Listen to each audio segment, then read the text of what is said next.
भूतिया पेड़ का रहस्य। गांव के बाहर एक घना जंगल था जिसमें एक बहुत पुराना और सूखा हुआ पेड़ खड़ा था। गांव के लोग कहते थे कि वह पेड़ भूतिया है। रात होते ही उसके पास से अजीब अजीब आवाजें आती थीं। कोई वहां जाने की हिम्मत नहीं करता था। राहुल और उसका जिगरी दोस्त राहुल नाम का एक लड़का गांव में रहता था। उसे भूत प्रेत की कहानियों पर यकीन नहीं था।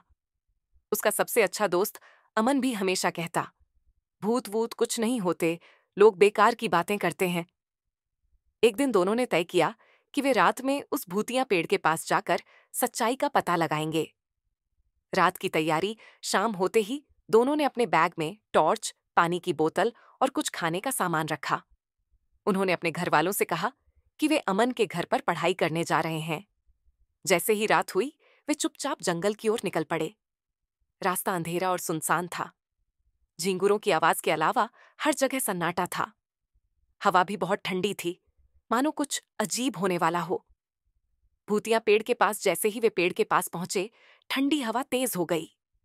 अचानक उन्हें किसी के हंसने की आवाज सुनाई दी। राहुल और अमन डर गए, लेकिन फिर भी हिम्मत जुटाकर आगे बढ़े। अचानक पेड़ के पीछे से एक सफेद परछाई निकली। दोनों की चीख निकल गई। परछाई हवा में तैर रही थी और उनकी ओर बढ़ रही थी। राहुल भागो! अमन चिल्लाया, लेकिन राहुल पीछे हटने के बजाय वहीं खड़ा रहा। उसने अपनी टॉर्च जलाकर उस परछाई पर रोशनी डाली।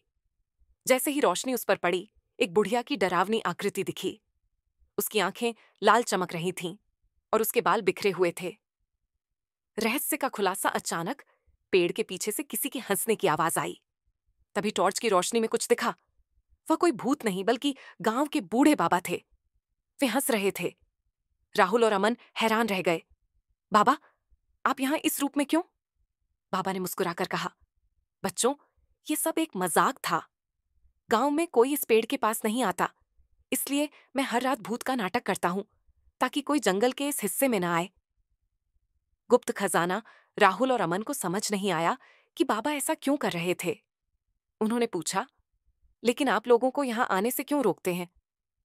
बाबा ने धीरे से कहा, क्योंकि इस पेड़ के नीचे एक गुप्त खजाना छिपा है, जिसे मैंने सालों पहले यहां छुपाया था। अगर गांव के लालची लोग इसे देख लेंगे तो वे आपस में लड़ने लगेंगे, इसलिए मैंने इस जगह को भूतिया बना दिया। सबक और अंत। राहुल और अमन हंसने लगे। उन्हें समझ आ गया कि हर डरावनी चीज सच में डरावनी नहीं होती। कभी कभी डर के पीछे भी कोई अच्छी वजह होती है। अगले दिन उन्होंने बाबा से वादा किया कि वे उनके रहस्य को किसी को नहीं बताएंगे। इस तरह गांव के लोग उस जगह से दूर ही रहे और खजाना सुरक्षित बना रहा। सीख: हर डरावनी चीज भूत नहीं होती और हर रहस्य के पीछे कोई ना कोई कारण होता है।